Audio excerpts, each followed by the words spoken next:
Përshëndetje miq, në kuadër të zgjedhjeve parlamentare të 11 majit, sot kam ftuar drejtorin e komunikimit të Partisë Demokratike dhe mikun tim, Alfred Lelën. Përshëndetje Fred, mirë se erdhe në Elevate. Floriana, mezi pres që të lartësohem në Elevatin tënd. Faleminderit shumë për ftesën, shumë urime për emisionin. Jam i sigurt që ti do emisionin për conversation, për bisedimore. Jam i sigurt që ti do siç thuhet në popin urban, do e qash. Faleminderit shumë dhe në fakt me ty e kam diskutuar edhe realizimin e këtij emisioni dhe më duhet ta them edhe për publikun që nuk e di se si perceptohet Fredi, ndoshta pak më agresiv në për emisione televizive, duke kritikuar edhe politikisht, por backstage ka një tjetër natyrë. Këtë mund ta them. Dhe ne jemi bërë miq të mirë gjatë rrugtimit tonë të përbashkët në Partinë Demokratike, por na ka lidhur edhe Amerika. Mund të flasësh pak për ndjesitë e tua dhe çfarë të ka lënë mbresa nga rrugtimi yt në Amerikë, Fred? Tani duke thënë që unë ende jam i keqardhur që s'mora propozimin tim për emrin e podcastit, që ishte Going with the Flow. Ende më pëlqen. For success me Elevate. Çuditërisht kur po vija rrugës, po e mendoja Amerikën dhe e mendoj shpesh. Unë jam i njeri me dy qytete. Në këtë kuptim jam pra edhe me dy shtete, me dy pasaporta. Dhe po mendoja që shikoj, njeriu i tillë është, njeriu ka edhe dy jetë. Dy jetë në kuptimin e asaj jete që jeton dhe asaj jete të përtejme, ata që besojnë në Zot, që shpreson se do të jetoj. Dhe njeriu është biri i një dyjarizmi, një gjëje dyshe, një dualitet në farë mënyrë. Një dualiteti në çdo gjë është i tillë, është po themi, është i simuluar nga diçka tjetër dhe dikush tjetër. Unë e dua Bostonin. Tani e dua edhe për një arsye tjetër, kam dy mbesa atje, shumë të bukura që të dyja, të mrekullueshme, Abigail dhe Tonia. Me cilat ti je shumë i lidhur? Ndihem shumë mirë, ndihem shumë mirë edhe kur jam shumë i lidhur me to, patjetër, i dua shumë, ndoshta edhe prej nga që s'kam fëmijë vet, po edhe lehtësia që janë si fëmijët e mi, po i rrit dikush tjetër. Kështu që po edhe ajo me shpenzimet e vëllezërve të mi, unë kam dy fëmijë, që janë Abigail dhe Tonia. Duhet përmend Davidin që është Tiranë, që është nipi i parlindër, që të mos xhelozohet imvlla. Si u gjendes? Mos mërzitet imvlla Marceli. Për ata që nuk të njohin mirë edhe prej kohësh, ose që nuk janë të brezit tënd, si u gjendet ti në Amerikë? Viti i parë ka qenë viti i befasisë dhe i hutimit. Pra ti shkon... Jo, si shkove, them, si... me lotari. Me lotari amerikane, pra edhe si unë. Kemi pas fat, mendoj unë, si familje, sepse edhe unë edhe i vlla Edi, që është atje tashmë që nga 98-a, pra prej 20... Ai ka shkuar 18 vjeç, edhe unë shkova me lotari një vit e gjysmë pasi i doli atij. Sapo përfundova studimet për gazetari këtu në Tiranë, sapo kisha bërë një aksident. Pra kisha një biçikletë, siç e kam dhe tani, jam i dhënë pas jetës aktive dhe isha student, isha në vit 3, punoj edhe Gazeta Shekulli, kisha biçikletë. Sigurisht edhe shumë ëndra dhe iluzione, të cilat kanë rënë gjatë rrugës bashkë me flokët. dhe isha në spital, i shtruar në spitalin ushtarak, i me më të koka, siç më rrinte për herë për çdo gjë, kur vjenin vlla dhe më sjell një zarf, që ishte qartë vinte nga DV Lottery Visa, edhe ai zarfi i madh dhe ngjyrë verdh, Manila envelope, siç i quajnë. Atëherë aplikonin të gjithë, po nuk e di, a kishe ti vërtet atë dëshirën për shpresën që do të realizohej kjo? Unë e hodha shkarazi siç një student, siç një 20 vjeçar i bën gjërat. Pra në ato kohë, në ato vite, njeriu nuk mendoj unë, një djalë i ri i bën gjërat si biri i rastësisë. që kur rafsha mos u vrafsha, pra në një farë kuptimi. Unë e hodha sepse ishte edhe një trend i hedhjes, po sigurisht edhe tipi im që do me lëviz, do me pa gjëra të reja, do me provu, që ishte brenda, po e hodha dhe më ka dalë me herën e parë, ka njerëz që janë stërvitur, janë bërë muskuloz, të pakën me krahun kur shkruajnë duke mbushur llotarinë dhe nuk e kanë pas. Po ti nuk e lexove emrin gazetë, se dilin gazetë emrat atëherë në atë kohë. Jo, më ka ardhë zarfi, jo, se kam lexuar emrin gazetë, nuk e pse kështu ka qenë, nuk e mbaj. Se mbaj. Atëherë çdo gjë ishte në gazetë. Po pra ne. Po të kishte thënë lek me fajde të dilte emrin në gazetë. Po dilte llotaria amerikane lek. Po unë mbaj mend që ne kështu e kemi marrë vesh. Megjithatë besoj që u gëzove, sepse u bashkove me pjesën tjetër të familjes. Isha me brinj të lënduara nga aksidenti me biçikletë, ka qenë para dajtit.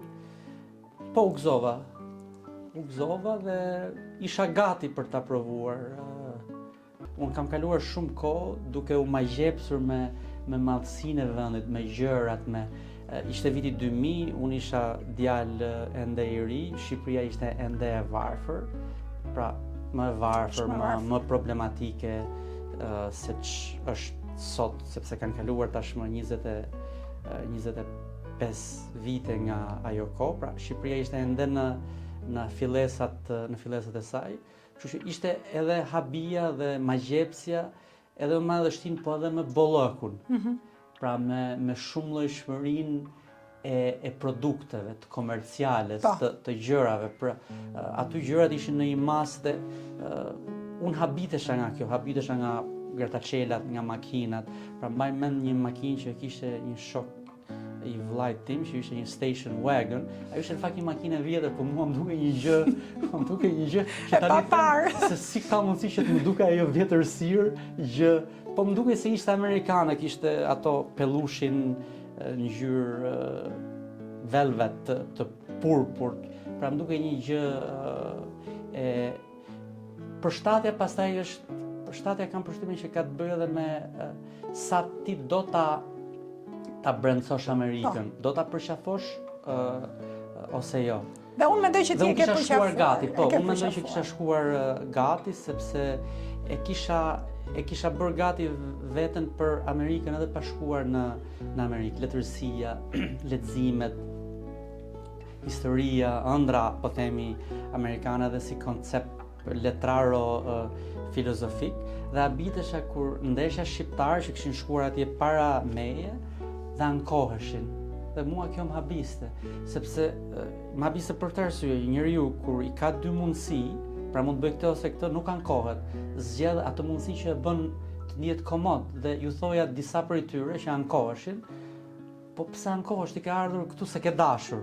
Nëse këtu ka shumë gjëra që shkojnë, ti mund të kthehesh në Shqipëri. Është e vërtetë. Dhe kjo nuk më rrinte, pra.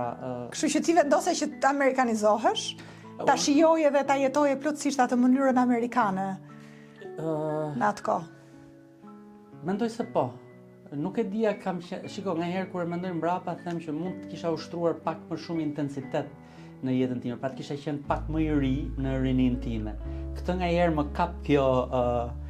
kap kjo, po themi, e kap veten në këtë deficit. A mund të ishe treguar pak më amerikan në ato vite, por kam jetuar vite të mira në Amerikë, edhe më mungojnë. Kthehem në Amerikë shpesh me imagjinat dhe me kujtesë. Dhe ka shumë njerëz që ma bëjnë pyetjen, çfarë bën këtu, pse je kthyer, pse ke ardhur?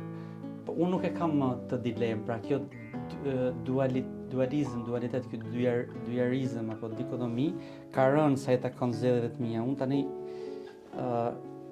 pata bërë një zgjedhje në vrullin e rinis, bëra një zgjedhje kur isha, po themi, 30 vjeç për të kthyer, dhe tani që jam 40 e kusur, pra nuk mendoj që lëvizja është më në natyrën time. Megjithatë, tani duhet të rri dhe ti e pate eksperiencën tënde atje, zgjodhe prap të ktheheshe. Pse të thërriste Shqipëria, vendi, apo thjesht ti nuk e gjete veten ashtu siç kishe menduar në Amerikë dhe vendose që të ktheheshe? Kam përshtypjen që pra potenciali jot ishte më i madh në Shqipëri. Kam përshtypjen që gjuha, potenciali i gjuhës, mendoj. Unë jam dikush, ky që jam, që mendoj që atë forcë ose atë s'ka të bëjë me ndonjë meritimin, unë mendoj që talentet ose aftësitë janë God given, janë të dhëna prej Zotit. Mendoj që e kam tek fjala, tek teksti, pra tek ajo e shkruara. Dhe unë nuk, duke qenë edhe ose duke menduar se jam perfeksionist në një farë mënyre, unë nuk e plotësoja veten në gjuhën angleze, pra që t'jem e njihja, e njoh, e zotroj jo keq, por unë nuk e zotroja në mënyrë të tillë sa të mund të isha në maj. Dhe ti doje të ishe në maj? Ka qenë kjo një nga ambicjet e tua? Gjithkush kush thotë që s'do të jetë në maj është duke gënjur të tjerët ose veten. Dhe maja ime ka dhe njerëz që duan të jenë ka dhe njerëz që duan të jenë në mes. Nuk është e thënë që të gjithë njerëzit duan të jenë në maj, mendoj. Jo, dorëzohen në mes. Ata duan të jenë në maj, por dorëzohen në mes. Po, they give up, pra dorëzohen në mes dhe ankohen pastaj për gjithkënd që është në maj ose afër majës, në kuptimin e shkallinës sociale. Po të gjithë duan të jenë, pra duan të jenë më të mirët në atë, dhe nuk ka rëndësi çfarë je. Je marangoz, do të jesh marangozi më i mirë, pra sepse ti do që produkti yt, ajo mobilja që nxjerr, të kënaq, të thonë që të lumshin duart mirë. Pra çdo kush, pavarësisht punës që bën, do të jetë më i miri në atë. Kështu edhe unë dhe kështu mendoj është në natyrën njerëzore. Ti u ktheve në Shqipëri dhe nise punën tek Mapo, tek gazeta Mapo në atë kohë. Si përjetove ato vitet e Mapos? Aty e konsideron arritjen e ngjitjen drejt majës që po synoje? I mbaj mend me gëzim, do thosha, me një lloj gëzimi dhe kënaqësie profesionale. Ka qenë një sipërmarrje shumë interesante me Henry Çilin dhe grupin e asaj kohe, një gazetë që u bë rëndësishme, me thënë drejtën, ishte ende koha e gazetave. Si ndihesh ti si amerikan i kthyer në Shqipëri? Po në fillim e pata të vështirë për shtatjen. Pra edhe kjo është çudia dhe do t'ingëlloj si snob ndoshta, po e pata më të vështirë për shtatjen kur erdha mbrapsht në Shqipëri se sa kur shkova nga Shqipëria në Amerikë. Sepse atje mësohesh me rregullat dhe këtu vjen prap tek derregulli ose tek kaosi. Gjatë kësaj kohe bëre doktoraturën? Po, te Universiteti Europian. Po. Gjatë kohës që punoja tek Mapo, bëra edhe doktoraturën në komunikim politik. Dhe kur fillove pastaj që të kishe një lloj interesi më të veçantë tek doktor Sali Berisha? Kur, pse edhe doktoraturën edhe e kam bërë me temën e tij. Ka qenë në këtë kohë apo ka qenë përpara? Jo, shiko, unë kam qenë gazetar politik që tek shekulli, pra në 98-ën kur isha student, gjatë viteve studentore atëherë të bëhej një kurs në vitin e tretë, një semestër bëhej praktika, quhej. Dhe unë u vendosa, nga që unë shkoja në radio, në televizion, unë vendosa të shkoja në shtypin e shkruar, sepse më pëlqente të shkruaja më shumë se të flisja ose të dukesh ose të dëgjosha. Tani kanë filluar të më pëlqejnë të gjitha këto. Pra jam bër vanitoz. Vjen me moshën kjo. Vanitetin në moshë shtyri nuk është gjë e mirë, por Zoti më fal. Dhe shkova tek shekulli dhe pra dua të them që e kam njohjen, kur them njohjen nuk them njohjen personale, po njohjen e personazhit Sali Berisha, politikanit Sali Berisha, e kam që atëherë, shumë më përpara sigurisht. Pra edhe shiko se shumë vetë më pyesin, po pse shkove tek Berisha, Po. etj etj. Shiko, unë nuk jam dhe po e them këtë për veten dhe mund të tingëlloj prapë si snob. Pra unë nuk jam dikush që shkoj diku ose me dikë se ai është kryetari. Po. Pra kryetari të cilit do i bëj një gjë që të marr një gjë. Jo, unë besoj tek mitologjit. Dhe unë shkova tek Berisha sepse ai ishte prisi i imagjinarës time mitologjike. Pra çdo kush ka një fis imagjinar dhe prisi i fisit tim imagjinar ishte Sali Berisha. Dhe kjo ishte që përpara, që gjatë doktoraturës. Po, patjetër, kjo ishte që më përpara. Shiko, kur doktor Berisha ka ardhur në pushtet herën e parë, unë kam qenë gjimnazist dhe e mbaj mend atë 22 marsin e fitores së Partisë Demokratike, e mbaj mend shumë qartë. Kam pas nuk e di pse e mbaj mend kaq qartë, shumë e çuditshme. Pra isha në vit të parë gjimnaz dhe kisha pra thoja bota po ndryshon me veten time.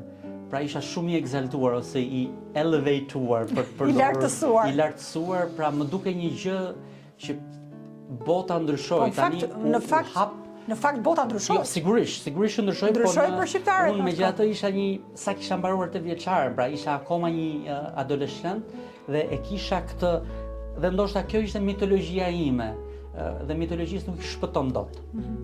Pra njeriu është i varur tek mitologjia e vet, e fisit të vet imagjinar, cila do qoftë ajo mitologji. Kështu që ky ka qenë takimi me Berisha. Ndoshta kam përshtypjen që lidhet me atë gjenezë. Pra Berisha si personazhi epik që ndryshoi botën. Okay. Dhe ndoshta kjo ka udhëtuar me mua pastaj dhe më ka shoqëruar in and out, brenda dhe jashtë po themi raporteve të mia me Sali Berishën, të cilat u bën raporte, se s'kan qenë raporte, po bën raporte kur unë shkova si drejtor i shtypit të komunikimit dhe u njohëm dhe Po, u njohëm dhe bashkë. Por në fakt e kishe menduar më përpara, ndërkohë që ti shkruaje për të, që e ndiqje nga larg, që do gjendesh edhe do punoje me Sali Berishën një ditë, apo thjesht ishte erdhi ashtu rrugtimi?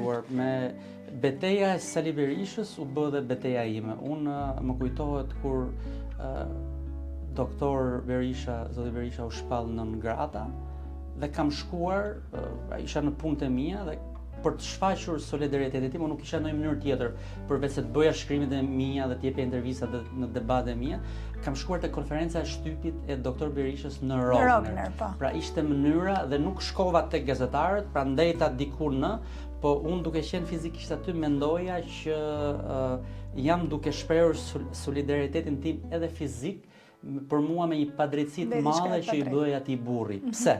E di që nuk është politike intervista, po është njerëzore dhe po e them si moment njerëzor.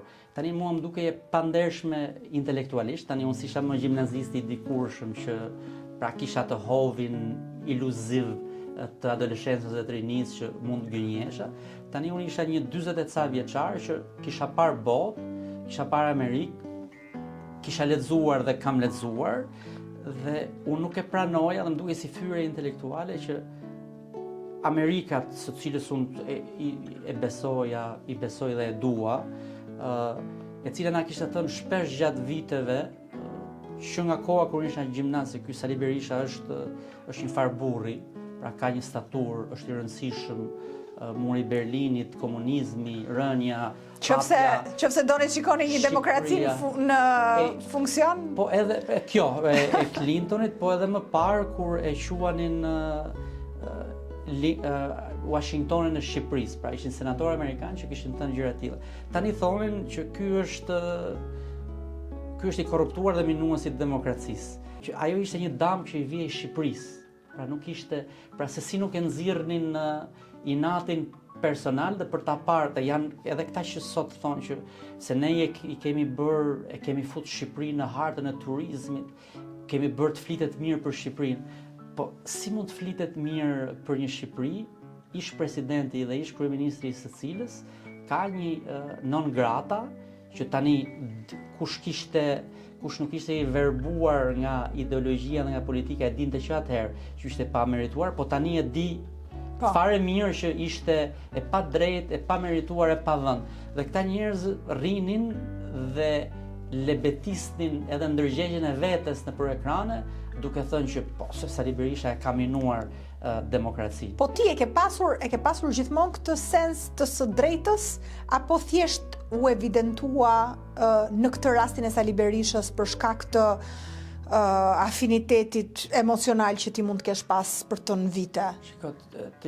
Njerëzit unë mendoj që të gjithë kanë sensin e së drejtës, por ata njerëzit po zgjedhin ta anashkalojnë. Pra zgjedhin interesin ose botkuptimin. Po. Pra unë mendoj që këtu ndahen njerëzit. Kë zgjedh në një moment që është kyç jo për shoqërinë, po është kyç edhe për rritjen tënde si njeri. Do ndjekësh botkuptimin, atë që ti deri dje e ke menduar si vijën që e ndan të mirë nga keq, apo do ndjekësh interesin. Pra nuk kishte ndonjë interes tek Sali Berisha, i cili ishte non grata, apo jo? I kishte të gjithë kundër, gjysmën e partisë së vet, amerikanët, europianët, një pjesë e europianëve me heshin e tyre, ata nuk mendonin ato që nuk thonin, por nuk thonin ato që mendonin europianët.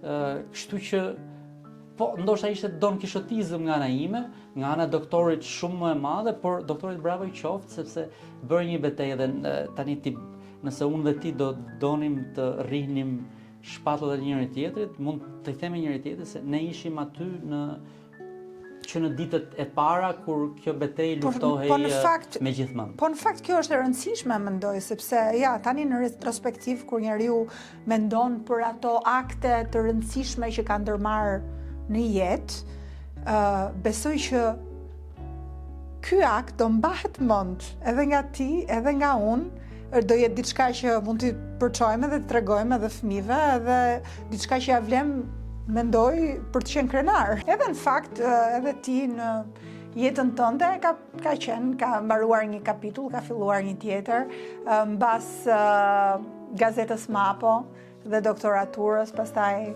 hape Politikon, u more me media, dhe pastaj ndërmore hapin për të ardhur në Partinë Demokratike. Kanë qenë 3 vite intensive të punës edhe bashkë edhe me doktor Berishën, po që ti çfarë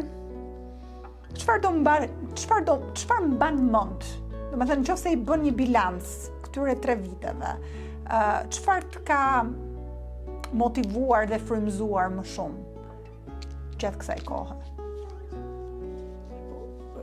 Beteja vet, pra të qenit aty si pjesë instrumentale e një beteje që po bëhet, e një beteje që bëhet për çdo minutë, për çdo orë, për çdo ditë. Pra adrenalina e një beteje që është beteja jote, po është dhe beteja e një grupi. Dhe kjo mendoj që pra imagjinarja e një beteje që ti don që të fitohet. Po. Pra të shkohet tek njeriu këtë synon, pra synon të shkoj me betejën e tij tek ideja për cilën lufton.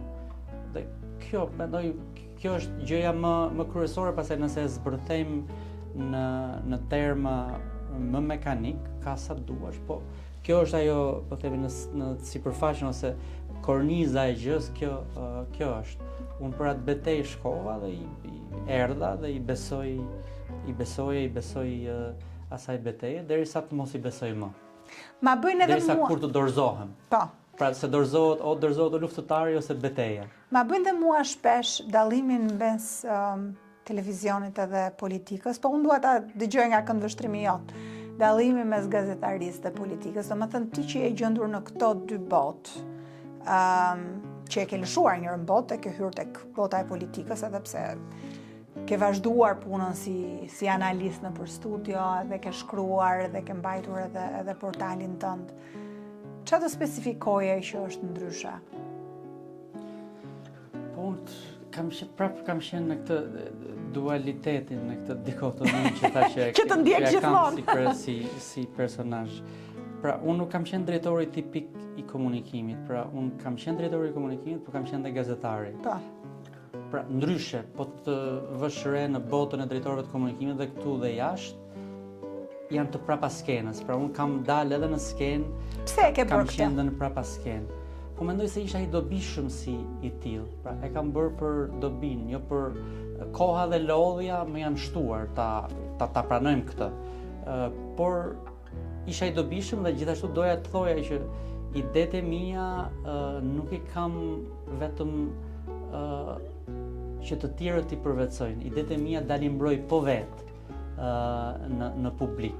Pra, këtë kam dashur të them me këtë me daljen, pra me qenit drejtori atipik i komunikimit.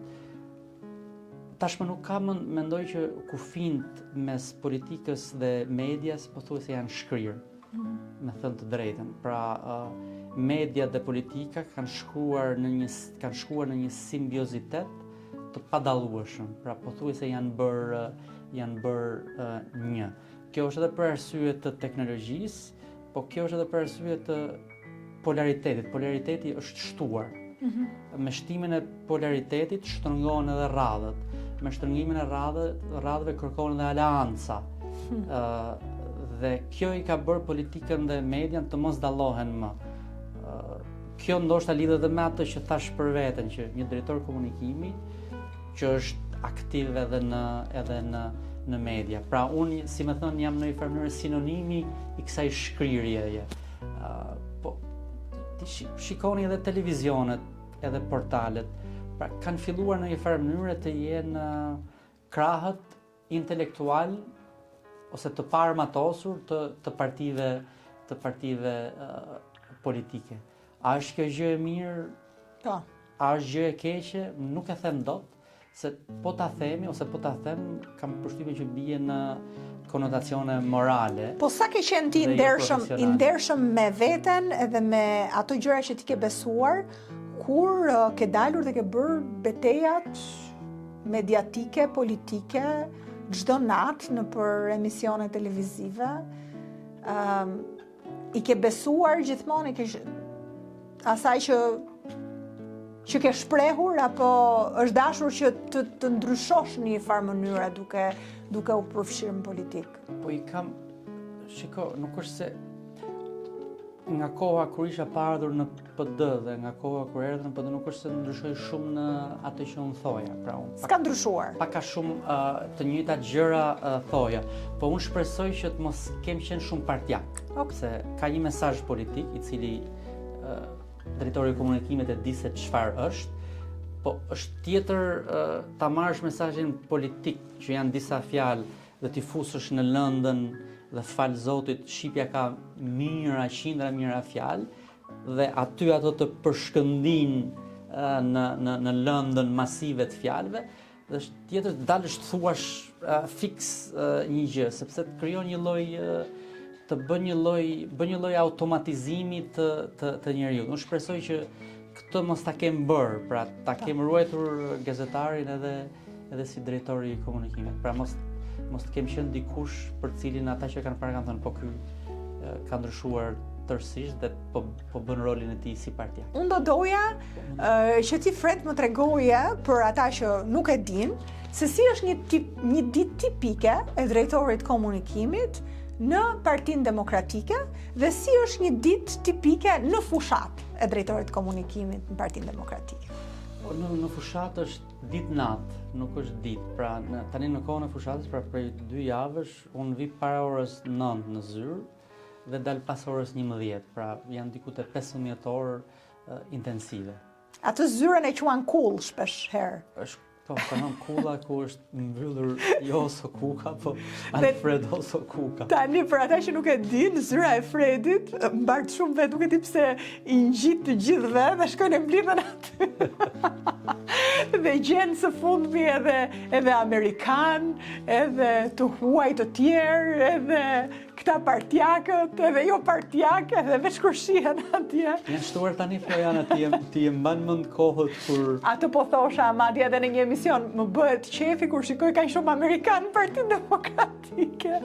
Edhe më thanë jo se s'ka patur më përpara, ndoshta ka patur vërtet edhe në kohët Lulzim Bashës, por që kishim ca vite që nuk kishim Amerikanë vërtet. Rikthimi, shiko, Amerikanët janë rikthyer në shtëpinë e tyre, nëse ka një vend në hapësirën politike në Shqipëri ku Amerikanët janë në shtëpinë e tyre dhe janë të dashur, është Partia Demokratike. Për këtë s'kam pas as nuk kam ndonjë dyshim, as do kem. Po dita si vijon me takime, me shkrime, janë organizime. Duhet punuar për mesazhin e ditës, duhen konsultat me doktor Berishën, deklaratat, komunikimet, telefonatat e shumta, duhen monitoruar mediat, çfarë japin, çfarë nuk japin, çfarë thonë, çfarë nuk thonë. Si ke marrëdhëniet me stafin? Po mendoj që i kam, duhet të flasin ata, po mendoj që i kam të mira, i kam deri, pra ka përshtypjen që jam më, dhe ma thonë këtë që je më i butë se sa duhet, po edhe se sa dukesh ndoshta. Edhe po unë mendoj që është e rëndësishme që të kesh një marrëdhënie korrekte dhe jo trysnie me njerëzit. Dhe këtu është një moment për të thënë diçka për doktor Berishën. Që edhe doktori nga jashtë dhe gjithë thonë këto duket si dikush që, por doktori me stafin e ti e di shumë mirë, je dëshmitare si dhe unë e dorës parë marrëdhënie. Pra është shumë njerëzor dhe i mirë me stafin. Që unë në një farë mënyrë kam kopjuar modelin e doktorin në lidhje me stafin tim. E megjithatë, pasioni yt për letërsinë, për shkrimin, vijon të mbetet. Ti ndërkohë prap ke publikuar librin e fundit madje solo. Nuk e dia mund ta themi që je duke shkruar një libër tjetër për gjithë këtë rrugtimin ton të rithemelimit, apo është ende kështu në i panisur? Jam gjithmonë duke shkruar diçka, kështu që e kemi diskutuar shpesh këtë, po nuk e di në çfarë zie këtu. Jam gjithmonë duke shkruar diçka. Kur e gjen kohën për të shkruar në morinë e gjithë këtyre punëve dhe tani në fushat zero, pra nuk bëj dot asgjë, por jashtë fushate, në mëngjes ose në mbrëmje vonë. Ose mëngjeseve, po të zgjohem herët. Mëngjeset janë periudha më e frytshme, me të drejtën. Kam përshtypjen që truri është, mendja është e çliruar, e relaksuar nga gjumi, s'do t'i bëj interpretim shkencor, po aty jam, si më thënë, jam më i afti për të shkruar. Zgjohesh herët? 7, rreth orës 7. Fle rreth 7 orë. Rreth 12, se pak pas 12-s. Dhe e nis ditën me atë kafen aty te një nga kafet e njohura të është diku afër këtu. Të bllokut. Mund t'i bëjmë reklam ka se është mulliri, mund ta thuash patjetër. Te mulliri gurme që është këtu, më pëlqen, ata kanë kafen më të mirë në Tiranë, me thënë. Megjithatë kam përshtypjen se një kafe shumë mirë. Ti përveç kafes të shijon edhe eksperienca e të gjendurit aty. Po është kafja që më tërheq më shumë, po edhe ambientin ai zotëria kushdo ka, është një zotëri që unë përshëndetem me të. E shijon kafen pa lexuar ndonjë gjë, apo duhet patjetër të jesh me telefon ose të bësh një punë gjatë asaj kohe? Jam duke bërë punë, marr laptopin me vete dhe kur kam ndonjë punë për të bërë dhe pi kafen edhe punoj ndonjë gjë, ose ju përgjigjem mesazheve ndonjëherë edhe Berishës që ka shkuar në 2:30 të natës, por unë kam qenë gjumë. Pra nuk je thjesht enjoying the moment. Jo, kam përshtypjen që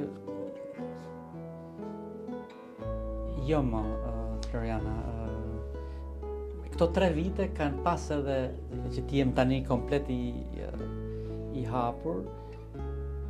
3 vite kanë qenë aq intensive sa nganjëherë them me vete, a i duhej shpinës tënde gjithë ky intensitet. Pra, ata kishte borxh shpina Alfred gjithë këtë barë, pra nuk ka ditë kur ja them vete, sepse është ngarkesë, do merresh me njerëzit, do merresh me volumin e punës, janë ngarkesa nga më të ndryshmet dhe ngaherë them me vete që ti ishe mirë me punët e tua, me leximet, me kohën që i jepje trajtat që ti doje. Dhe po, ja them të vetes. Si është dita jote përtej punës? Çfarë pasionesh ke? Ti të pëlqen që të bësh hiking, të pëlqen të ngjitesh maleve, të pëlqen natyra? Hiking, ngjitja, alpinizmi më pëlqen shumë, u bën disa muaj, shumë muaj që se bëj më për intensitetit të punëve. U rrallua sigurisht edhe me ardhje në Partinë Demokratike, por bëja 2 herë në muaj, ndonjëherë edhe 3 herë në muaj ngjitje të vështira ose mesatare ose jo të vështira nëpër malet e Shqipërisë. Kam mbredhur pothuajse shumicën e tyre, janë një nga gjërat që më pëlqen më shumë të bëj. Çfarë të pëlqen? Elevate, ajo është lartësimi. Çfarë lloj lartësimi? Lartësim shpirtëror, lartësim fizik, lartësim kam përshtypjen që është një mendor? Ti arrin një përmas kthjellësie që në qytet nuk e ke. Pra është lartësi edhe kthjellësi. Pra edhe qiejt, edhe pemët, edhe gurët, është një heshtje e kthjellët. Pra aty çdo gjë hesht dhe çdo gjë flet me heshtje. Është e pashpjegueshme, edhe unë që mendoj që jam i mirë me fjalët, e kam të vështirë për ta shpjeguar atë transin, atë kalimin që ti ndjen kur je duke u ngjitur në mal ose në një maj mali. Pra ti sheh për rreth hapësirë, gjeografi dhe ndjesi që nuk mund t'i shohësh as në televizor, as në film, as duke dalë të liqeni në shëtitje, as duke pirë kafe kudo, as duke shkuar në Dubai, pra po them këto destinacionet popullore të njerëzve. Je gjithmonë i shoqëruar apo edhe vetëm? Unë jam i shoqëruar dhe i ndarë, këtë stil, shiko çfarë bëj unë. Pra unë shkoj është një guide Alpine Guide Albania. Pra shkon me ta gjithmonë? E përshëndes Bledin dhe grupin. Shkoj me ta sepse më jep lehtësinë e transportit, pra të shkosh me makinë dhe të lodhesh të ecësh 12-13 orë dhe pastaj të ngasësh makinën nga Shkodra, nga Pogradeci, nga Korça, është e lodhshme. Shkoj me grup sepse me furgonin, pra heq transportin me këtë dhe heq lodhjen e të kthyrit dhe të shkuarit me makinë, por shkëputem. Ajo që bëj është, pra shkëmbej nga pak biseda me grupet dhe pastaj shkëputem dhe jam pothuajse gjithmonë shkoj ngjitemi i pari dhe zbres i pari. Dhe kjo më jep mundësinë që të flas me veten, pra të jem solo, se unë për këtë po shkoj. Dhe ju them se ka kështu djemë dhe vajza të reja që sjellin nga këto bokset e muzikës dhe vën muzikë dhe duan që dhe habitem dhe them, po ti ke ardhur këtu për të dëgjuar këtë proskën, këtë lumin, këtë përrojnë e vogël që ka gjethet ose zogjt. Ti këtë e dëgjon edhe në blog, këtë muzikën, që është shkelja e parë. Shkelja e dytë është çfarë të bën të mendosh që unë kam shihet e tua dhe dua të dëgjoj muzikën tënde. Pra qyteti me mungesën e vijave dhe me rrotullimin ku futen të gjithë pa rregull, edhe në mal të shoqëron, sepse të shoqëron shqiptari, por unë shoqëri kam fal Zotit, i kam këmbët e forta dhe i shkëputem njerëzve duke ecur pak më shpejt. Dhe Fred, ti në fakt të pëlqen që t'jesh solo, je solo, do më thënë pa një partnere, por familjen ti e ke dashur familjen, je i lidhur me vëllezërit e tu, je i lidhur me motrën tënde, ke folur dhe për prindrit, me mbesat, me nipin, e megjithatë s'ke krijuar një familje. Kjo është pyetja që unë ta bëj gjithmonë për gjithë ata që po na ndjekin edhe nuk e din miqësinë mes meje dhe Fredit, por unë vazhdimisht të shty drejt kësaj. Jo vetëm kaq, po ti di dhe historik. Jo vetëm histori që di, po edhe blesëri që kërkon të bësh, unë të jam mirë njohur. Pse ti nuk ke ndërmarr asnjëherë hapin, pavarësisht se duhet theksuar që Fredi ka qenë në disa lidhje edhe afatgjata, të thosha, se ke ndërmarr atë hapin e martesës edhe krijimit familjes. Po doja të thoja një batut, do thoja që martesa është për heronjt, dhe unë nuk jam hero. Come on. Për pjesën tjetër, shiko, duhet Tani këtë hap e hedhin burrat përgjithsisht, Alfred, nuk është se... E di pra di se nuk kam pritur që të... Liria më ka kushtëzuar, e di që kjo tingëllon si një gjë... Klishe. Klishe e thënë sa por liria, nuk kam pas nuk kam ndonjë pengesë, nuk kam ndonjë pengesë. Liria dhe ndarja, në ç'kuptim, ka Kadereja një varg poezie, ndarja është e rëndë, shpirtin ta qit, të ndërtosh një ndarje për të qenë. Se harrova pjesën tjetër. Të ndërtosh, të kesh një ndarje për të qenë është më e vështirë se të ndërtosh një piramidë. Okej. Mos e prit, lërë edhe nga 3 Jo, cm. patjetër, s'kam dorëmend pres gjë. Çfarë dua të them?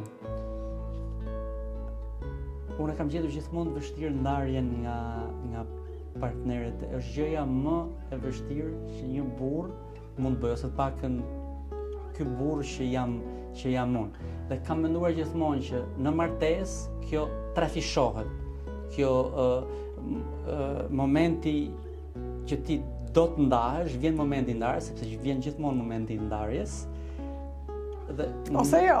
Prandaj e thash atë që martesa është për heronjt dhe unë nuk jam hero. Kërkon një heroizëm të cilën unë s'kam dash ta marr përsipër. Kjo s'është se s'm ka shkuar mendja, se unë nuk e kam më lër ta vendos kështu. Me vajzat ose me gratë që kam qenë, nuk është se kam menduar martesën, gjithmonë e kam menduar martesën me to. Gjithmonë. Okej. Gjithmonë? Po. Gjithmonë me lidhjet e forta dhe të mira, jo tani. Okej. Gjithmonë. Me 3-4 lidhje, 3-4 raporte të forta, të rëndësishme që unë kam pasur në jetë. Gjithmonë e kam menduar martesën dhe fëmijën, por koha ka kaluar dhe pastaj kam menduar që jo, nuk jam hero. Unë mendoj që asnjëherë nuk është vonë dhe unë ta uroj shumë, ashtu siç ti e di. Por si është të jesh Alfred Lela single në qytet? Ti je vazhdimisht në ekran, asgjë veçantë s'është të jesh single. A ke kërkesa për të dalë? Për të dalë. Jo vetëm që s'kan ato kërkesa për të dalë me mua, po kam filluar të mos kem asun kërkesa të dalë me to.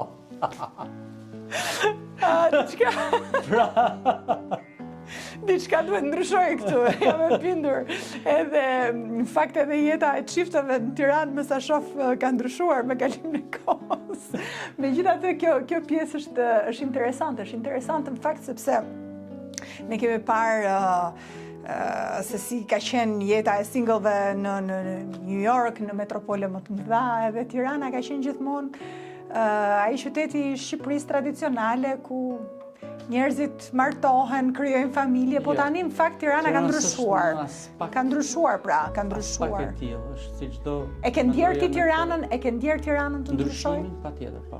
Unë mbaj mend fazat, pra i konceptoj fazat e ndryshimit të Tiranës ndër dekada. Pra ka qenë ndryshim në vitet 90, ndryshim në vitet 2000, ishte në vitet 2000 ka qenë pothuajse i larguar, është ndryshe krejt tani. Pra është një qytet që është rritur, është sofistikuar, edhe është banalizuar. Duket sikur njerëzit kanë vetëm këtë botë kuptimin e materiales, të makinës, të lokalit, të çantave, të pijeve etj. Ka një rendje drejt kësaj dhe një varfërim të asaj që do duhet të ishte jeta shpirtërore.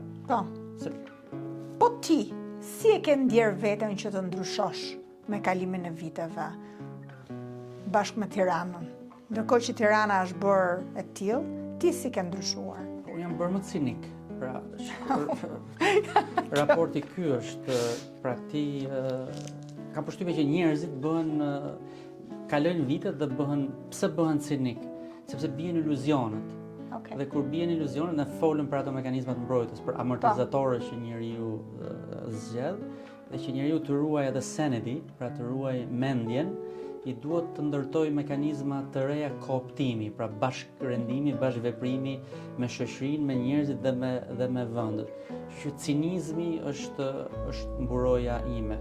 Pra unë I shoh ngjarjet, I shoh njerëzit, I shoh situatat, po I shoh, mendoj se I shoh si shkrimtar dhe I procesoj si shkrimtar. Po knaqen shumë me thënë drejtën, nëse do doja të hapesh fare, pra unë ngazllehem ndonjëherë me veten në një mënyrë shumë fëmijërore, kur shoh fenomene, pra qoftë edhe njerëzit si vishen, njerëzit si sillen, njerëzit si dalin, ngazëllehem. Tani ti po ngazëllehesh me këtë gjë, por ti je vetë detajist, je vetë njëri që e pëlqen të bukurën, të veshurën, edhe një lloj materializmi ka brenda, nuk është se s'ka, sado që po e anashkaloje në një farë mënyrë. Stili jo teprimi, pra unë kam te kjo masa është shumë e rëndësishme. Pra nëse ka një gjë që njeriu e ruan nga vetja është masa. Okay. Pra gjërat me masë dhe deri në kufirin e tyre. Teprimet pastaj qoftë shoqërive dhe qoftë njerëzve krijojnë hendeshje. Në një bisedë që ne kemi bërë disa javë më parë bashk, po diskutonim për mënyrën time romantike të menduarit, edhe të parit jetës, që unë I nxit në mendjen time gjërat pozitive, I shikoj pozitivisht, nuk dua fare t'i fshi këto pjesët negative, dhe ushqej veten me këtë. Po ti, nuk e ke pas këtë element, ndoshta kur ke qenë më I ri, po, se ke ardhur duke u bërë më cinik, the. Por për ta parë të ardhmen pak më bright, nuk e indukton veten me këtë pozitivitetin? Ose romanticitetin? Shiko, unë nuk është se jam fatalist në natyrë, nuk jam fatalist. Tani ti je grua. Po. Unë kam, po themi, idealin ose përshtypjen ose pikpamjen e asaj që është optimale. Nëse s'themi optimiste, po themi të pakën optimale, që është... Kush është optimale? Është optimale që gjërat të ndryshojnë, siç tham shpar që biseda bën bark nëse bashkëbiseduesi zgjatet, pra edhe Shqipëria, edhe zhvillimi bën bark nëse një qeverisje zgjatet. Dhe kjo është sens logjik. Pra është një qeveri që prej 12 vitesh në pushtet, edhe sikur të mos I kishte skandale dhe rekordin as pak të mirë që ka, prap do ishte konsumuar. Vjen ajo fatik, pra vjen lodhja dhe ajo që quhet konsumimi nga pushteti. Dhe sikur për asgjë tjetër, për këtë duhet të ndrroj, pra të krijohet rotacioni. Dhe unë habitem, për shembull me mini partitë, me partitë vogla habitem, se ato janë cinike, pra nëse do të dish një akt cinik, janë partitë vogla që e din që nuk bëjnë ndryshim. E din që nuk bëjnë dot ndryshim. E din që ka një alternativë, pra nuk bëjnë dot ndryshim dhe e din që vetëm mënyrë për të bërë ndryshim është që të tregohen të ndershme dhe të bëjnë alencë me njërin prej partive dhe mund ta vendosin vetë dhe janë në të drejtën e tyre të bëjnë o me PS-n o me PD-n, po nuk mund të jesh me PS-n fshehur azi, duke thënë që s'jam me PS-n, po s'jam as me PD-n, se janë të dy një lloj. Po jo, nuk janë të dy një lloj, se këta janë 12 vjet në opozitë dhe janë këta, sado jo të mirë të ishin, të PD-s e kam fjalën, që ja kanë mbajtur barrën e opozitarizmit për këto 12 vite, barrën më të rëndë. Ta pranojmë këtë, me protesta, me gaz lotësjellës, me polici, me Amerikë, me të bardhë dhe të zi, dhe tani ti vjen më thua 12 vjet më vonë që ky dhunuesi është një lloj më të dhunuarin.